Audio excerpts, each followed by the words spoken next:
Video গেমে পারদর্শী তরুণদের জন্য অভিনব এক চাকুরির সুযোগ তৈরি করেছে যুক্তরাষ্ট্র।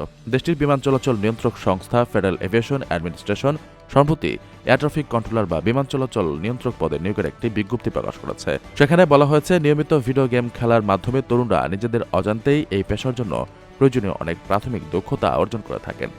তাই গেমিংয়ে দক্ষ ব্যক্তিরা এখন সরাসরি এই গুরুত্বপূর্ণ পদে আবেদন করতে পারবেন। আকর্ষণীয় এই চাকুরিতে যোগ দেওয়ার ৩ বছরের মধ্যেই একজন নিয়ন্ত্রকের বার্ষিক আয় পৌঁছাতে পারে প্রায় $1,55,000।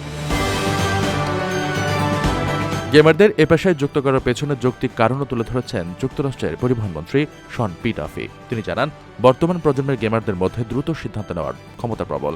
একই সঙ্গে একাধিক তথ্য বিশ্লেষণ করা বা প্রযুক্তি নির্ভর বিভিন্ন কাজে তাদের বিশেষ দক্ষতা রয়েছে।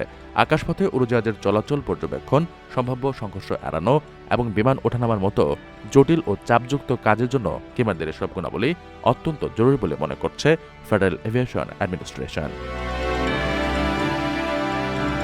মূলত এয়ার ট্রাফিক কন্ট্রোল খাতে দীর্ঘদিনের জনবল সংকট কাটাতে নতুন এই প্রজন্মকে আকৃষ্ট করার এই কৌশল নেওয়া হয়েছে।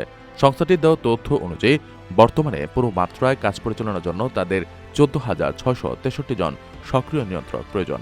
ন্যাশনাল এয়ার ট্রাফিক কন্ট্রোলার্স অ্যাসোসিয়েশনের সভাপতি নিক ড্যানিয়েলস নিয়োগের পরিসর বাড়ানোর এই উদ্যোগকে স্বাগত জানিয়েছেন।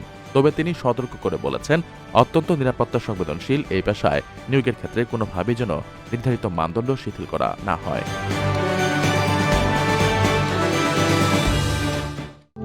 প্রবাসীদের জন্য নির্মাণ হচ্ছে দেশের প্রথম স্মার্ট সিটি, যেখানে থাকছে স্কুল, মসজিদ, হাসপাতাল, সুইমিং পুল, হেলিপ্যাড, পাঠাগার, জিম, সুপারমার্কেট, শিশু পার্ক সহ সকল নাগরিক সুবিধা। মাত্র 30 লাখ টাকা বিনিয়োগে মিলছে আকর্ষণীয় ফ্ল্যাট। প্লাটিনাম ইনভেস্টরদের জন্য ঢাকা বিমানবন্দরে ভিআইপি প্রোটোকল সুবিধা। বিস্তারিত জানতে যোগাযোগ করুন স্ক্রিনে দেয়া হোয়াটসঅ্যাপ অথবা ইমো নাম্বারে।